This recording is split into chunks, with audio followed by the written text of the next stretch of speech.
So are we set to go? Yes. All right, Mr. Clerk, we all ready? Yes, Your Honor. Yeah. All right, good morning, everyone. I'm calling the case of 22J461, Lucier Real Estate Investment versus Christopher Chappell.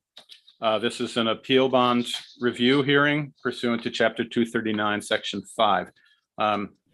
Each of you will have 15 minutes to argue. You don't have to use it all if you don't want to.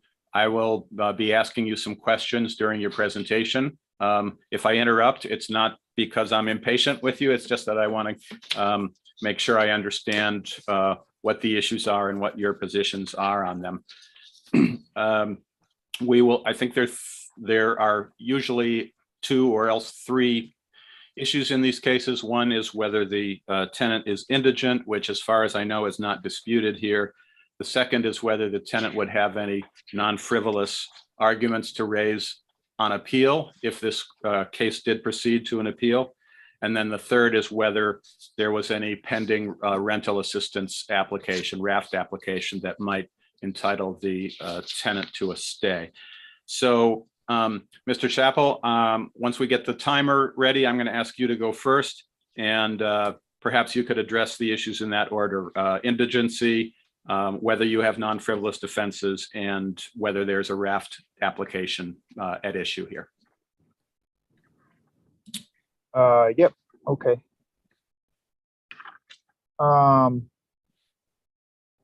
Yeah. So as far as indigency goes, I do have a pending RAFT application, so I was, about to receive rental assistance before the judgment got entered.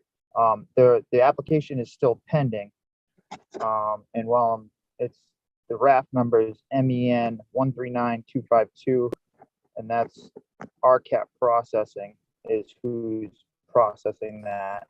Who is processing that? They RCAP, RCAP. Okay. And last I spoke to them, Lucier's property manager, or Tina, she runs the office. They had actually spoken. This was about 2 days before we went to court. Well, 2 court dates ago, excuse me. And Tina was on vacation, but she was still going to send over the necessary documents needed to process the 2 months of back rent payments. And as far as some other reasons why I'm indigent, I do receive state assistance. I am on Mass Health. So is my son Brady, who does live with me. All right. So I don't think indigency is contested, but we'll hear from Mr. Lee about that later. So you have a RAFT application pending. Is that your position here? That's one of the things going on. Yeah. Yeah. Okay. Let me ask about that. In order to get a stay of an eviction proceeding because of a pending RAFT application, there are 3 conditions that usually need to be met. And one of them is that the tenancy was terminated solely for non-payment of rent. As I look through the papers here, I didn't see that the notice to quit mentioned non-payment of rent or the summons and complaint. So I'm wondering what your position is on that. What was the reason for the termination of the tenancy? I have no idea. I believe it to be personal. To be honest with you, I think they've made it personal. They've always had their money. I begged and pleaded with them through multiple emails, and at one point, I was told, once we start one of these, we don't stop it, and that's just it. So I don't know. No one's really said much. It's not like, well, because you do X, Y, or Z, it's just no fault eviction. And I only bring up the RAFT application because the way the bond was set seems there was no money brought up ever, even when they were awarded possession not too long ago. It was just possession. There were 2 months or anything anything like that. It didn't come up until I put in for an appeal. And then at the appeal bond hearing, it was court costs were about 200 some odd dollars. And then at the left field, the back rent stuff came up and was tacked onto the appeal bond. But it seems a little unfair to me where I had this raft application, they were going to work together to get the back rent paid, and then they were awarded judgment, and that kind of got put on hold. Fast forward a week or so, or 10 days, whatever it was, to the appeal bond, and then all of a sudden that money comes out of left field, and now it's an appeal bond I have to pay in 6 days, or I'm getting, thrown out, essentially. I just don't understand. And I said this to the judge. I said, well, RAF was going to take care of these payments, but now they can't, essentially, because it's in the form of an appeal bond and not rent to the landlord. If I read your appeal bond review request properly, it said, I had Raft working with the landlord and was stopped due to me losing the case and judgment entered. When you say stopped, do you mean that Raft is no longer working on your application, or? Nope. What? My application, sorry, I didn't mean to interrupt, sir. My application's still pending. What I meant by it was stopped was basically when I explained this to the judge, and she had the Raft number verified in open court. I said, yeah, but the Raft, what I just explained to you, I said to her, and she said, well, they don't have to accept the Raft. So that was that. And I didn't argue with her. I didn't, I said, oh, okay. But to me, it doesn't make a lot of sense. Honestly, it doesn't seem very fair either. When I have assistance, I need assistance to help me with this rent payment, and then I'm basically not allowed to do that anymore. And then boom, I'm out. And as far as what my non-frivolous defense would be, I'm pretty sure I was allowed to get to this point anyway by the judge. I had to explain this to her in open court. She didn't allow me to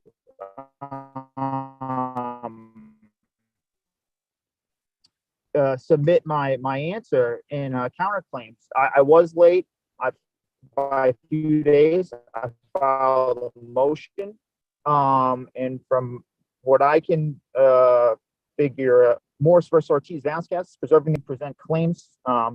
Tenants are permitted to file late answers with affirmative defenses up to the start of the trial per this case law, from what I can gather. So that would be my reason for appeal, and the judge agreed. Could you run through that one more time? I understand that you tried to file late answer and counterclaims, and I see from the record that the motion was denied on July 21st of 2022. According to the judge, you did not appear at the hearing on that motion to file the answer and counterclaims late. Yep, there was I had an emergency. I called 45 minutes after the fact, and then they did grant me. I filed a new motion for what the clerk told me, and they did grant me a motion hearing or motion date on that, which is where she denied the motion for me trying to file my answers late. So you filed one motion for late answer and counterclaims. She denied it on July 21st after you didn't appear at the hearing. Then you filed another one. Is that how I understood you to say? No, I missed I filed the motion. I missed it due to an emergency. I filed a new one, and then Sorry, you froze up and I didn't hear what happened to the new one. So when I went in for the new one, that's when it got denied, sir. Okay. And we didn't even really get to speak about the case law or anything like that. She just, I don't know. It didn't feel like the court wanted to hear much about it, Mm-hmm. in my opinion. So what were the defenses or counterclaims that you wanted to assert that you think have merit on appeal if this were to go up on appeal? They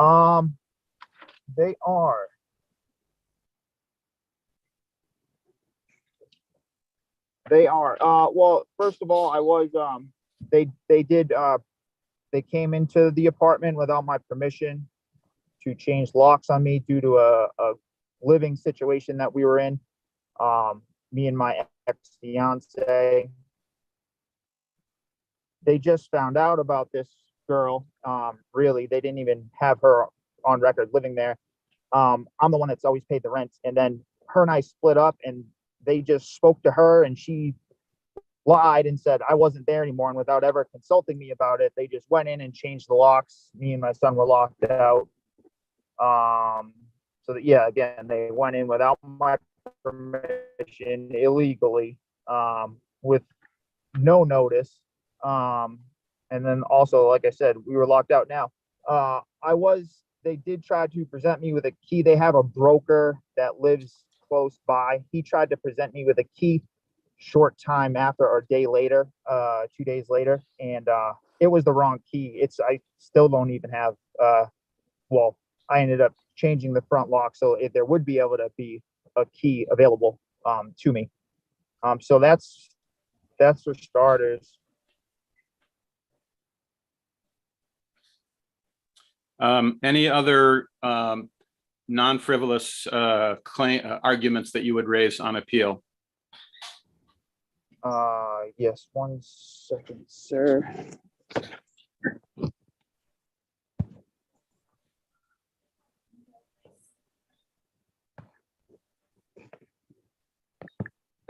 Bear with me for 30 seconds. I apologize. Sure.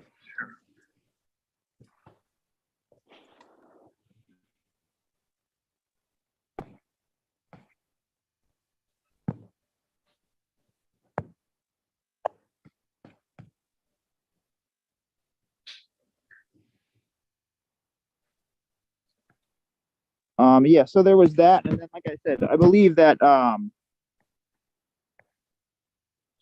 they've been highly discriminatory against me.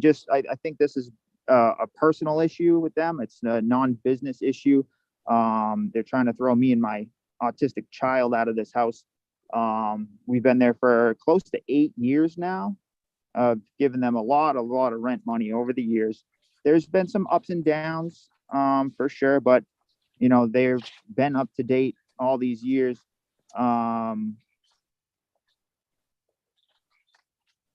Also,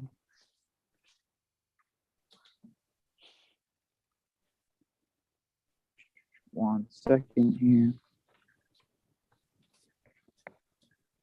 I mean, yeah, no, that's my son's home. Now they would say that he doesn't live there, which is false. Mass Health had prompted me and his son's mother get along very well. Mass Health, she's on Mass Health for her and her daughter. They prompted a child support thing that nothing's come of it. Obviously, because her and I are on the same page. We split time with our child, and so I know the other lawyer is going to come on and say that he doesn't live with me, but again, that's false. And then one other thing, sir. Yeah, I think it falls under the consumer protection laws. Just around the time all this started, they didn't allow me to be able to pay rent. They ended up bringing money up, and money being a thing here, even though it wasn't on there to begin with. They accepted my RAF payments earlier, and then even though it was paid through May, they still charged me for that, duplicating the amount of rent. And then they weren't allowing me a way to pay. Everything's through payment portal. They weren't allowing me to pay through that. Is And there that any, got rectified after a court hearing. However, at that point, go ahead, sir. Sorry about that. no, I wanted to know if there's any paper in the record that would support this, your assertion that they wouldn't allow you to pay the rent. I'm pretty sure it was admitted openly in the court hearing. And then their lawyer had to say, you know, it was discussed openly in court, and then their lawyer had to say, tell them to, you know, unblock me on the pay portal. But again, by that time, it didn't matter anymore as far as me being able to pay the rent. You know, it was already, you know, basically getting evicted. All right. You've got about 45 seconds left. Is there anything else that you want to say or that I should know about?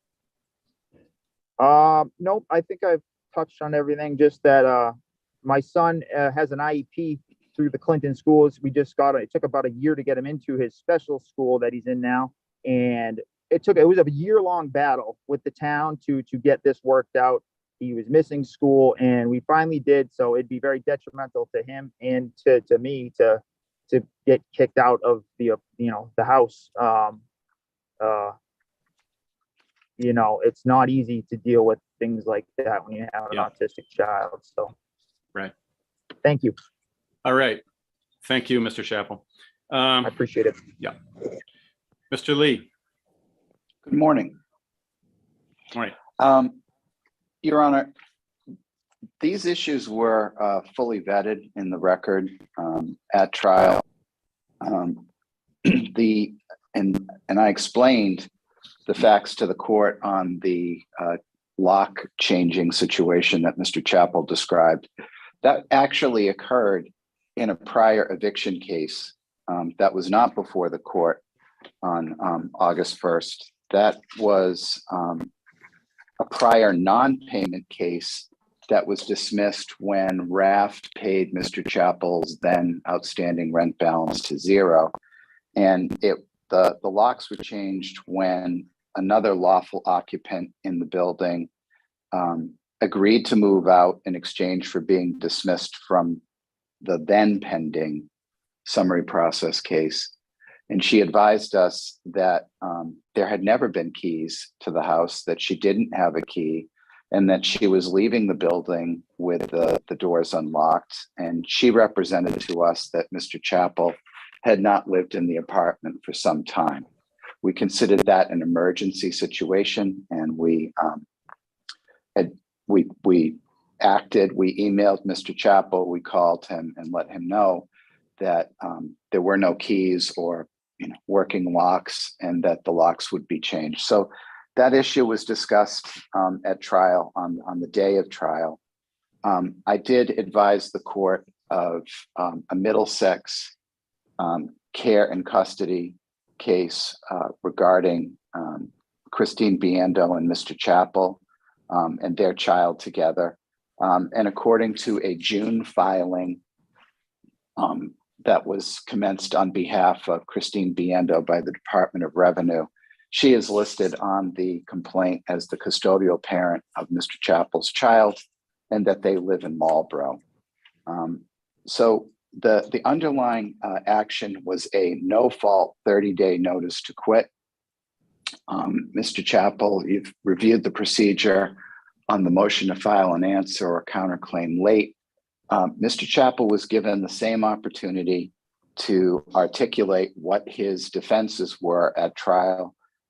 He told the court about the change in locks, the situation with his child, and that he felt that it was personal and discriminatory because there have been, don't hold me to this, but I believe this was the third case that I have been involved in the last 24 months regarding his tenancy. So on this case, it wasn't about money. It was strictly about possession.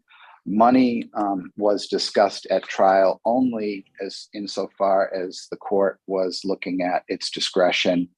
If Mr. Chappell was current on rent, to give him additional time to move. There was some examination of his ability to pay rent going forward. And he indicated that he was self-employed and having a hard time getting work. So at the time of trial, although rent wasn't sought in the complaint, the fact that rent was owed was reviewed. Mr. Chappell's ability to afford rent going forward was reviewed. And as far as a pending raft application, he advised the court of that he had applied for raft, and was advised by the court to use any raft benefits he's entitled to for first, last, and security in securing a new place to live. All right. So do you agree that he has a raft application pending currently? I did not know the MEN number until this hearing.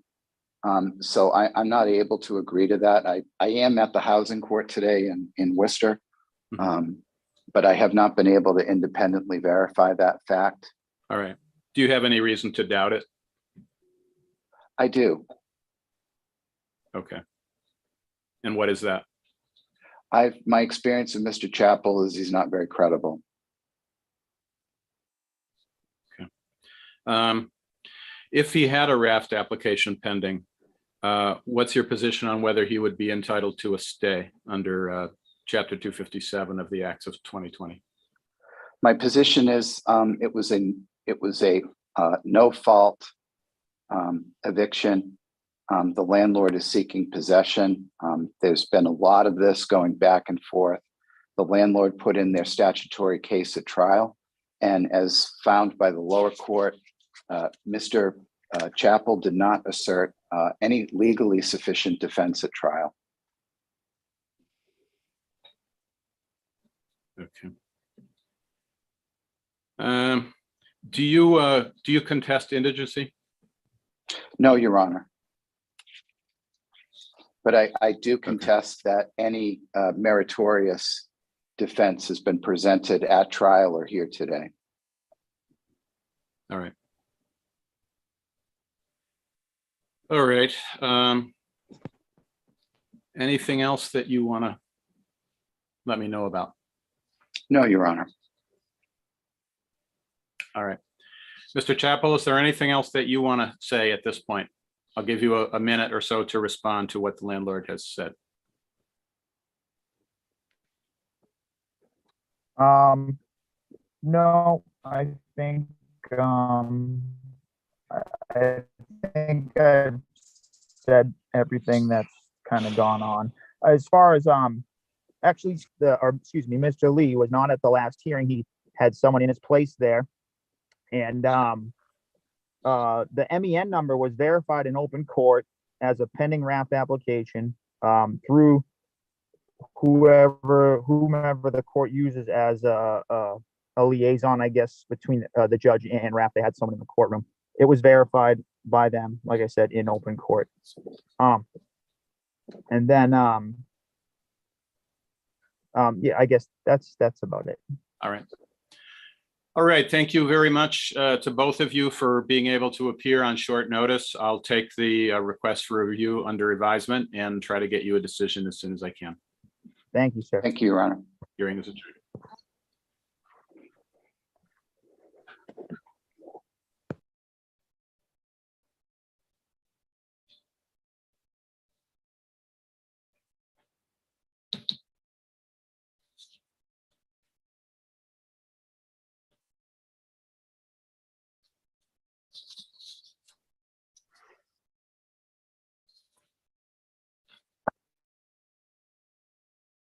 Okay, we're on the record. All right. Thank you, Mr. Clerk. Good morning, counsel. This is the case of Lisa McNeil versus Stacy Allen and another 22J463. It's an appeal bond review from a summary process action. You will each be given 15 minutes to argue. I'll probably be interrupting you with some questions. If you see me looking away at the screen, it's only to look at the filings that you've made in this case.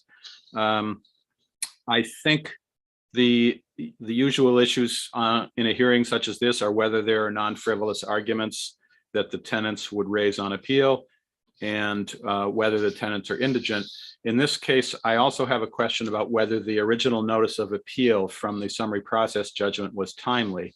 So I will start out with that. Let me just pose the question so I don't chew up either of your times, and then we'll start the clock and you can both address it. As I understand it, on either, and if you have a copy of the docket sheet, it might be helpful for you to look at.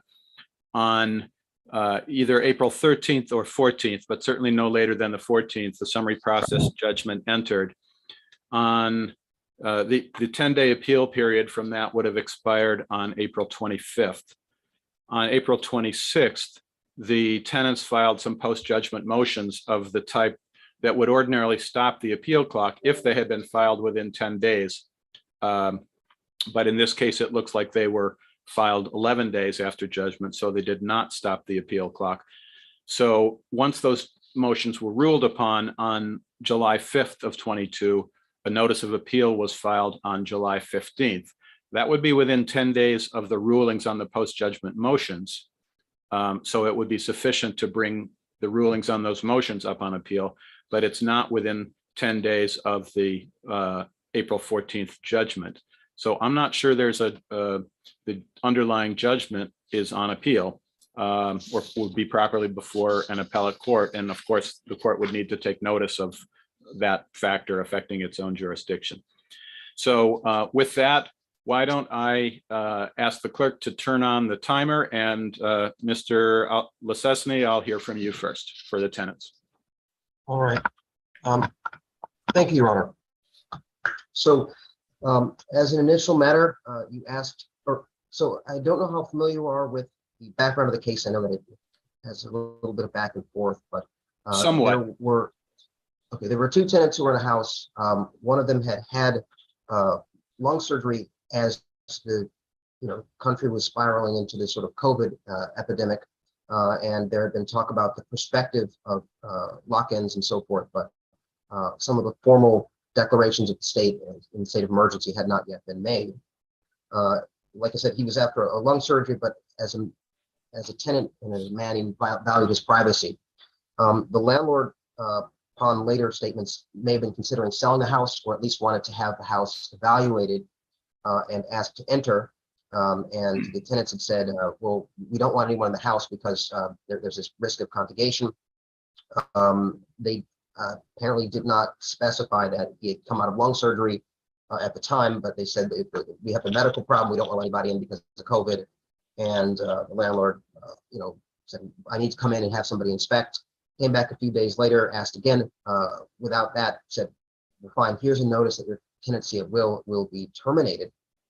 That first one went to court and was, and this is when they were pro se.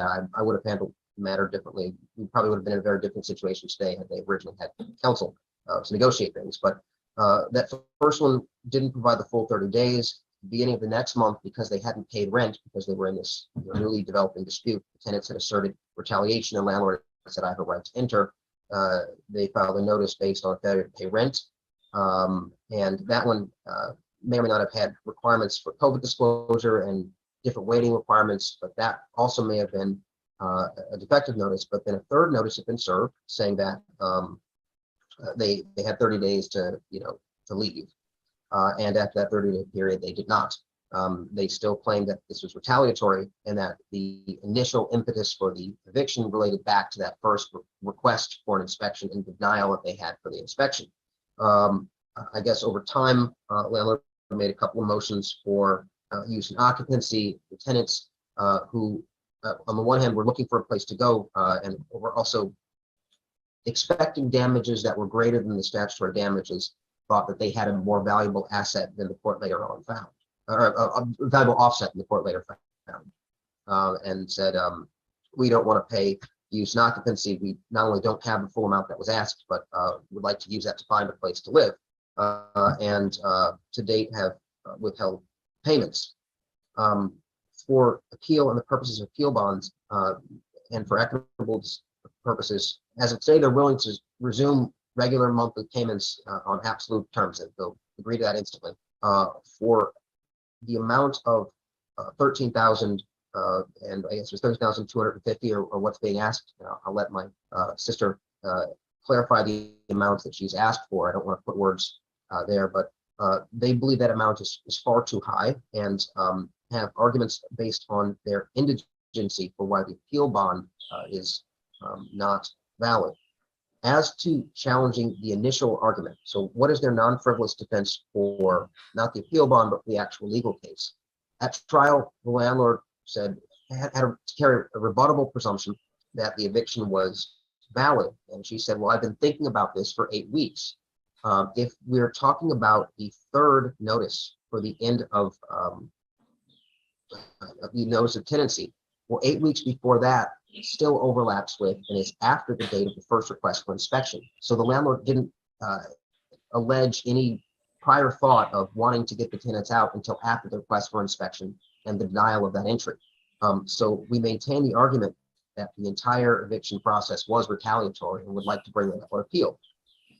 As for the question of indigency and the ability to pay the bond, right now the tenants are diligently searching for a place to stay, but the housing market right now is notoriously difficult to get into. And with the high, first, last, and security that a lot of landlords are asking for, were they to make this payment, number one, they would be entirely unable to secure other housing. That's first and foremost among one of their concerns. There's also the question of disability. Mr. Taylor, one of the two defendants, is on disability, and under, sections 239 or chapter 239 subsection 5 and 261 subsection 27A, they assert that they are unable to pay their fees without depriving themselves of necessities, and that because they are on disability, the household should qualify for the bond waiver pursuant to 261 subsection 27A and G. The landlord has alleged financial difficulty, I believe, in their recently filed papers, which I received at this morning. I got a call from attorney Sandow this morning saying, I wasn't sure if you were the counsel of record, but I'm giving you a call now to see if you're going to be on today. And I said, yes, I am. She goes, well, I gave a courtesy copy of the following paper to my other practitioner, or people I thought were pro se. Here's a copy for you. Can you look it over? I was able to look it over just now. I probably would have supplemented with a few statements and put more in the affidavit had I seen it, but it is what it is today, and I think we can efficiently move forward with where we are now. I'm sorry, I didn't catch that last part. Oh, I said I would like to try and move forward, having read through it, not been able to do too much extra research into it. But section 239 or chapter 239 subsection 5E, the court shall waive the requirement if any good defense, which is not frivolous, is raised. Matt Taylor is on disability. He qualifies in there's standards that institutions like RAFT have for when a household qualifies as disabled. He individually has not been able to do income, and when they were paying the rent previously, he was drawing assistance from his father on an intermittent basis.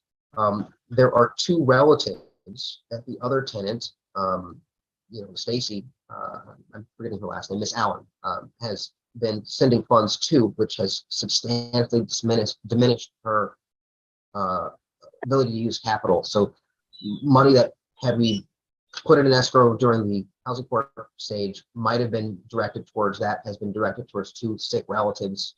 She wanted to come in and testify about that today. But they, rather than funding the, amount now, would either like an extension of time or a diminishment of the amount. I believe we have valid counterclaims that under statutory damages would be 3,750.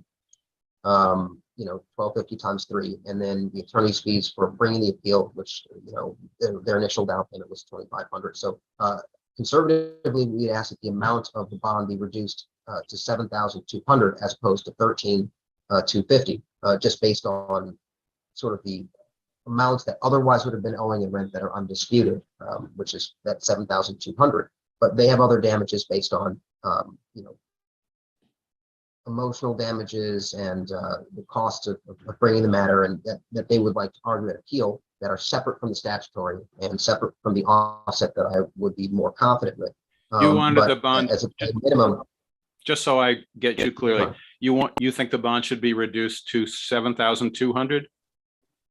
At a minimum, I would request that the bond be no greater than 7,200. Our position is that the household is, as a whole, indigent, and the bond should be waived, but we are willing to stipulate and promise to pay ongoing rent from today forward. And if a separate motion for the arrearages is brought, we want to entertain that separately. But for the 13,200, we believe it's excessive. If we do muster a payment for current use and occupancy, it will severely hamper their ability to even move out, which complicates the possession question, because they would be ordered to leave but have no ability to go anywhere, which would be a hardship, and I think then qualifies us under 27A subsection C, which is unable to pay fees without depriving one of a necessity such as food or shelter. So that's largely it. I guess I'll reserve 537 for the questions or responding to other things. Yeah. Well, let's go to the issue of the timeliness of the notice of appeal from the underlying judgment. Thank you. They had difficulty in receiving that notice.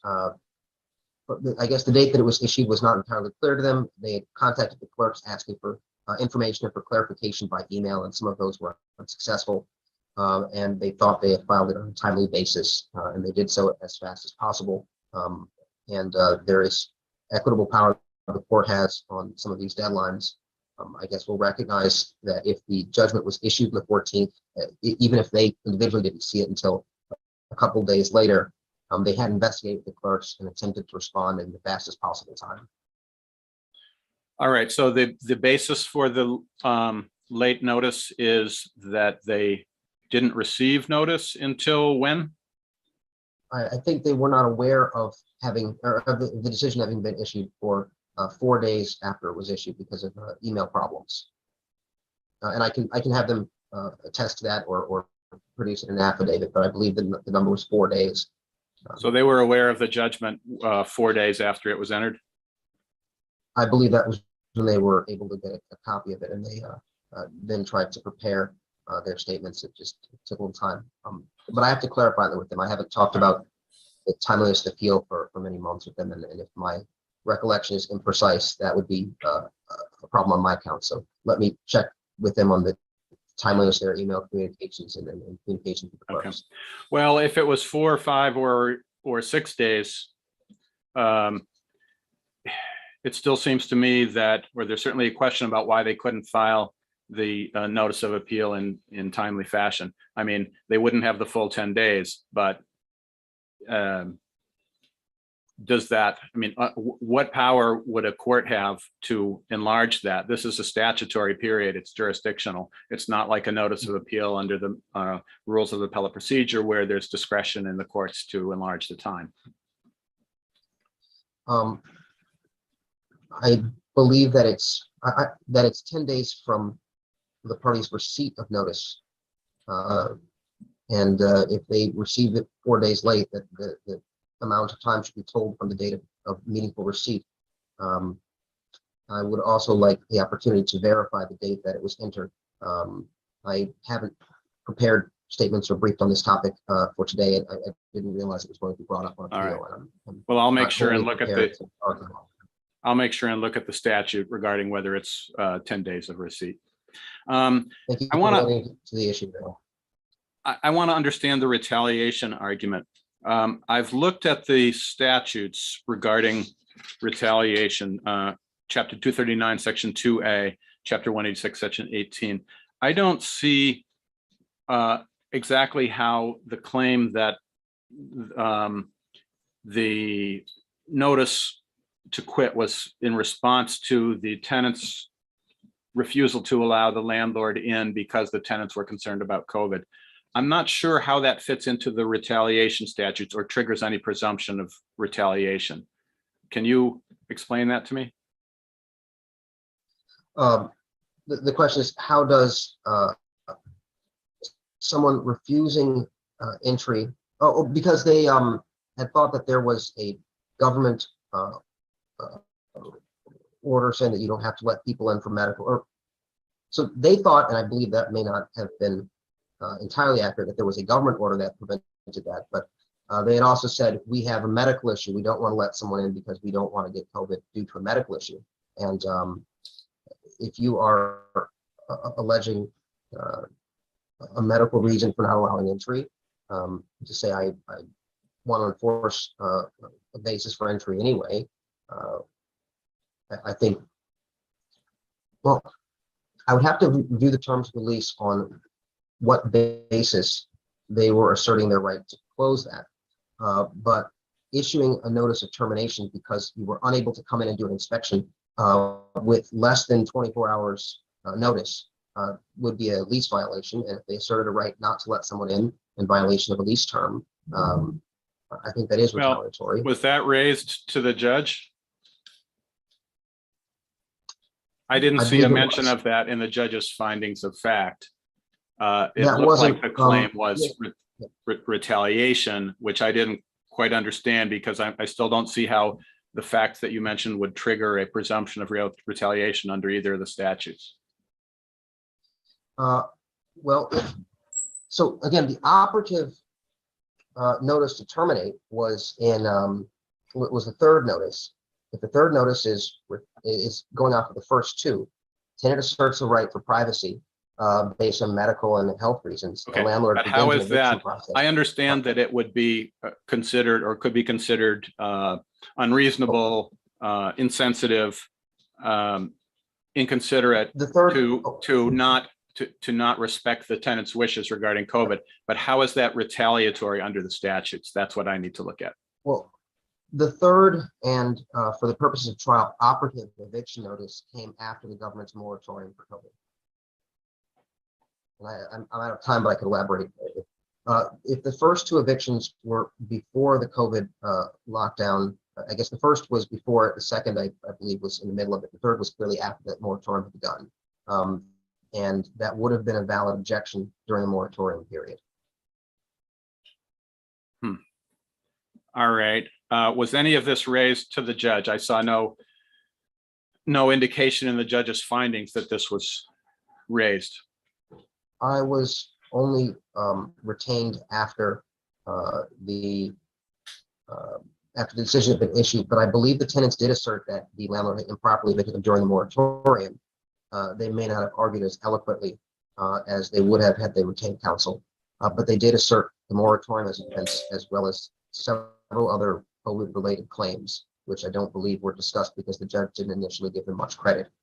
I can go through if we have an opportunity to provide a supplemental brief, perhaps, and go on court at them, find those statements and put them into a briefing, but I would need sufficient time to pull the records from court at them and review them and pull the timestamps out for those statements. Well, anything that you want to get me, if you can get it to me by Monday morning or Monday noon, let's say. Thank you, Your Honor.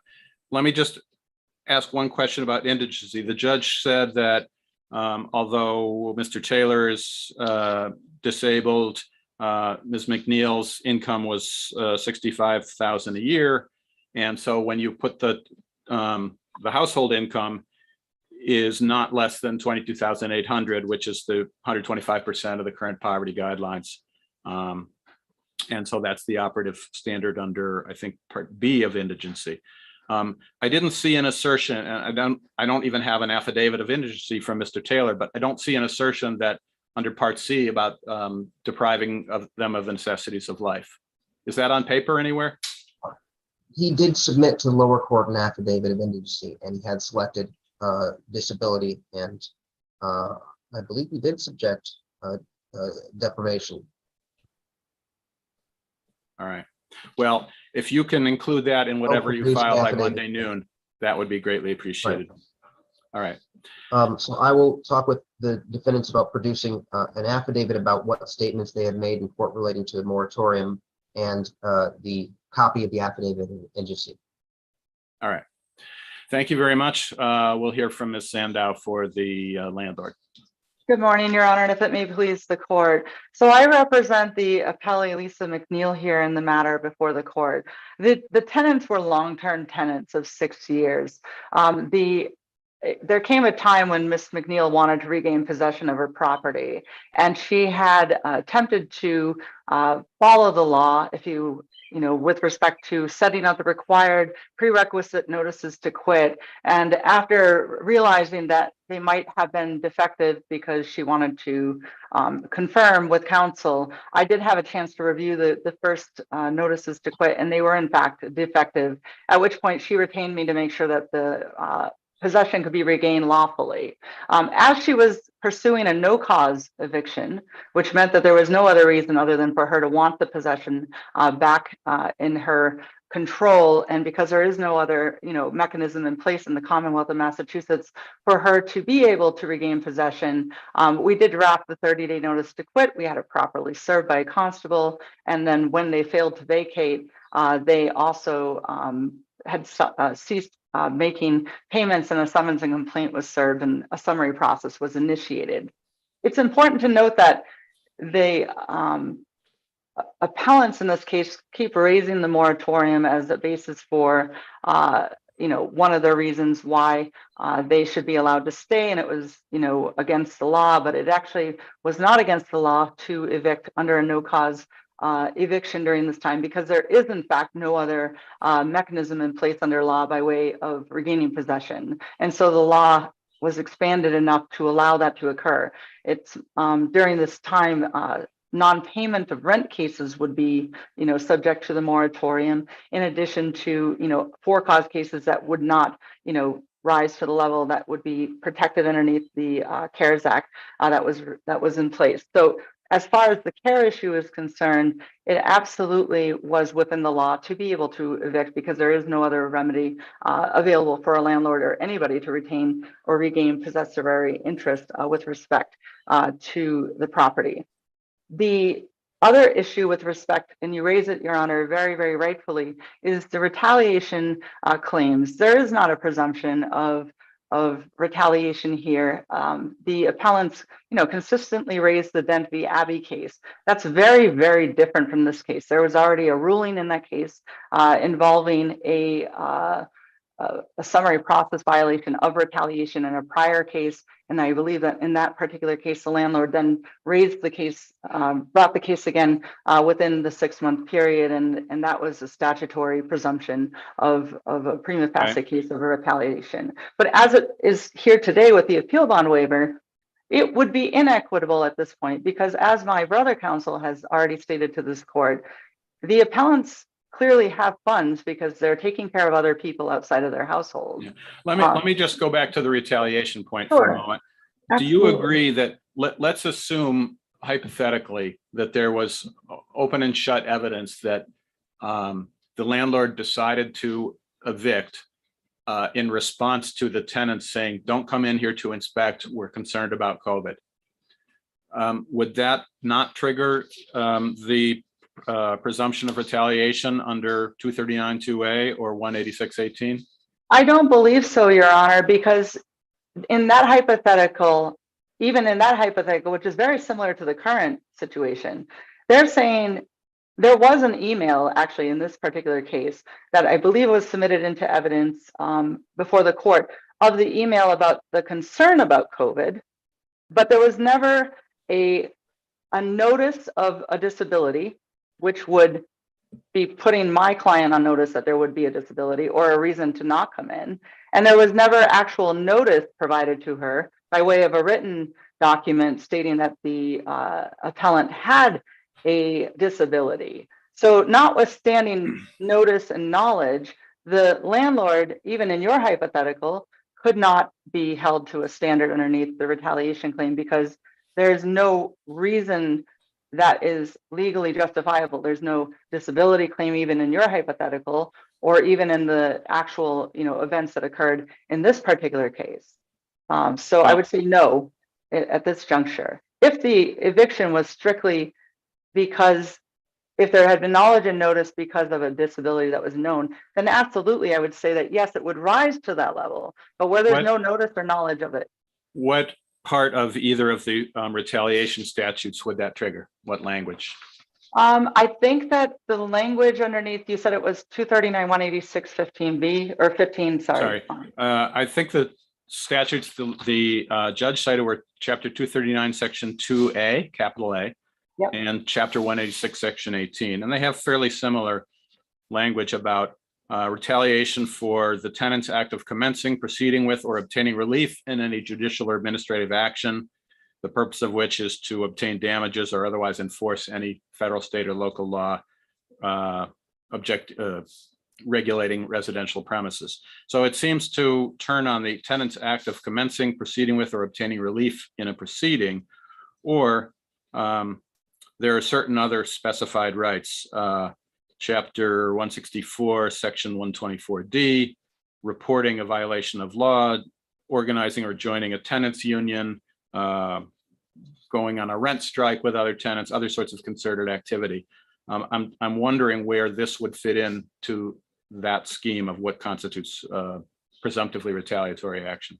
Well, I don't think in this case there is a presumptive of retaliatory action under 239-2A, because the fact that the notice goes out even after their refusal, it could have gone out 2 days before, and if they had rejected at the door, it still would have been, there would have been no presumption of retaliatory act, because that notice is just it is a requirement of the summary process law to send out a notice. So it's not sent because they didn't open the door. She had already been thinking of selling her property long before this, and there is testimony to this extensively. And also the fact that if she's already, prepping the house for her own personal possession back, if it's to sell or to move back in, or for whatever personal reason that she had, that presumption of retaliation would have to be a very high bar, in my opinion,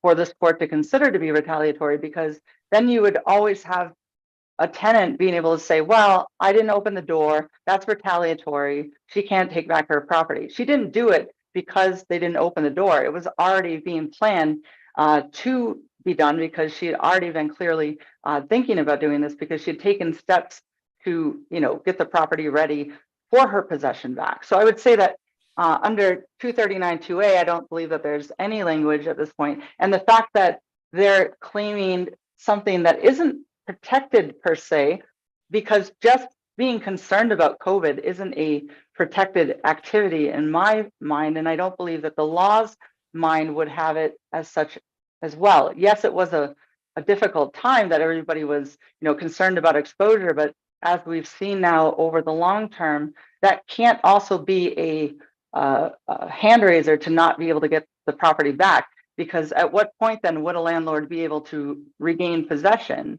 of their property? Let's just say, to your hypothetical, let's use the hypothetical of if the tenant had wanted the property and wanted to continue to maintain and knew that they had these rights and protections, they could always be saying something, and the landlord would never be able to act because of this presumptive retaliatory prima facie. Can you let me know your understanding of when the moratorium was lifted?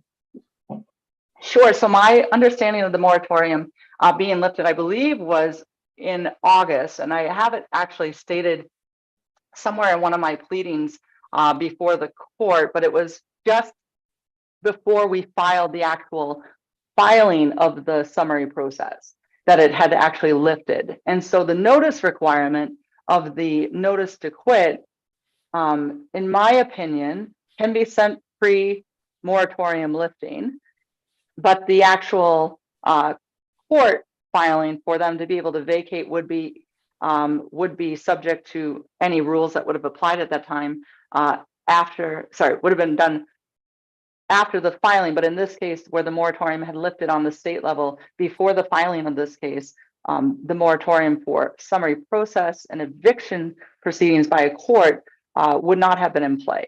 Okay. Can you address the timeliness of the notice of appeal? I did have a chance to look at chapter 239, section 5A, Yes, as we were speaking here. And it says the party shall file a notice of appeal with the court within 10 days of the entry of the judgment. So it doesn't seem to refer to receipt of notice of the entry of judgment, but No. I want to get your take on the timeliness issue. Sure, Your Honor. And, this is a hearing for equity. And in fairness, and to my brother counsel and to the appellants and the appellee in this case, this was actually discussed. So after the judgment had been rendered, the appellants did file a motion for reconsideration and a motion for new trial, both of which were subsequently denied. So the appeal, from my understanding, the statutory language says 10 days, yes, from that date.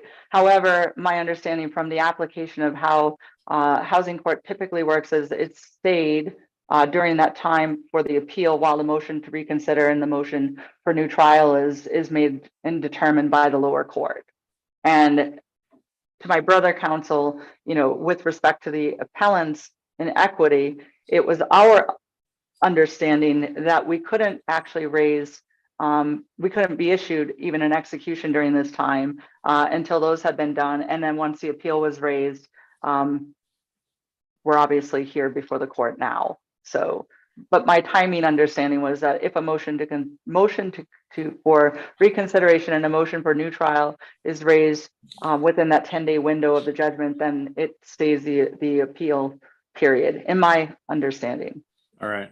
Of the reading. Here, the various post-trial motions were filed on the 11th day after the entry of judgment.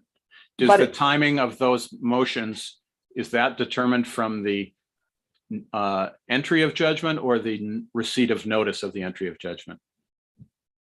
Those would have to be done from the entry of judgment. However, if you're reading the rules about the service of the motion for for reconsideration and the motion for new trial, it states that it has to be served on the opposing counsel, not that it has to, I believe, be bona fide filed within the actual court until that such a time. But the statute says within 10 days.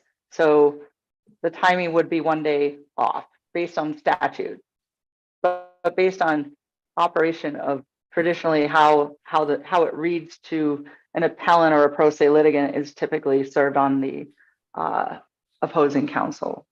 Was there service of any of these motions before the?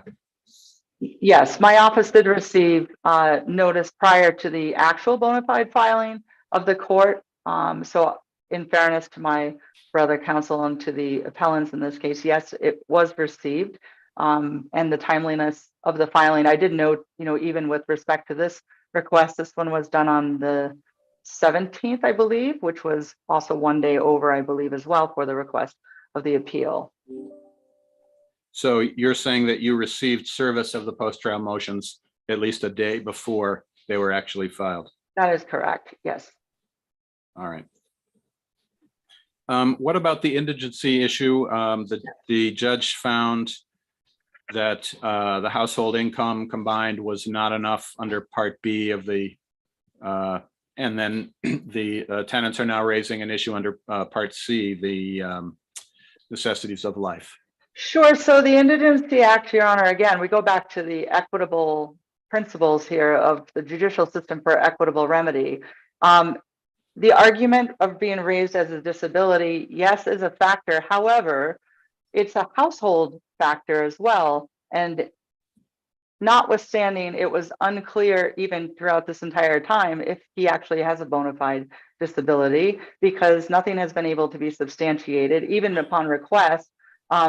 I would tell you that based on the household income being $65,000, even in principle of household income, it would be inequitable to waive the appeal bond because they are jointly and severally liable contractually to the lease as well. So even if you waive it for one, you'd have to waive it for both. And you would, in my opinion, have to determine underneath that basis that Ms. Allen is independent. If we're going to read C in the light most favorable to my client, we'd have to read C independent, and that statutory threshold has definitely been exceeded, and an appeal bond should be issued against Ms. Allen if the court should find it in equity to do so.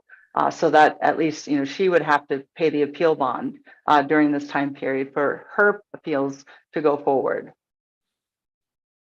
Okay. You're out of time. Is there anything else that you want to say? Well, I just think, Your Honor, I think that where the appellants have consistently and flagrantly disregarded the prior courts, the lower court's use and occupancy orders, which is why we're here today, because if the money had been in escrow, we wouldn't be having an appeal bond hearing, because the money is, there would be no arrears. It would just be moving forward with respect to just the filing fees for the appeal. But I think in equity to my client, it would be an injustice to my client to deny, to overturn and reverse the lower court's denial. And I think that this court should deny their appeal bond waiver, because my client has had to subsidize not just the rents and the housing subsidy that they've been, and the housing benefit that they've been receiving, which is unjustly enriching to the appellants, but also has had to fund the legal costs to be able to regain possession during this time. And she has always acted in fairness and in equity, and not in a discriminate or retaliatory manner. There's no other remedy available by law, and the court needs to recognize that landlords have no other choice by law other than to use summary process. And, you know, if the appellants need to, they can bifurcate, you know, their claims, as my brother counsel mentioned in the prior hearings that we've had. All right. Thank you, Your Okay. Honor. Thank you very much to both of you. Mr. Lesesny, I'll wait until Monday noon for any supplemental materials you want to file, affidavits, memo, whatever it might be. And I assume that you will serve that electronically on Ms. Sandow? Yes, and I hope to call her later today after I have a follow-up conversation with my client to see if there's anything else that they can offer. But I do appreciate it. Thank you both. And thank you for your candor, Attorney Sandow, about the, I guess, motion to reopen. I had forgotten that, because again, that a lot of that procedural stuff predated my involvement, so I'm not as sharp with those dates as you are, but I do appreciate you bringing that up. And I as well. Thank you, Your Honor. All right, thank you both. I'll take this under advisement and get you a decision sometime early next week after I receive the supplemental material. Thank you so much, Your Honor. Have a great day. Thank you. Thank you, Your Honor.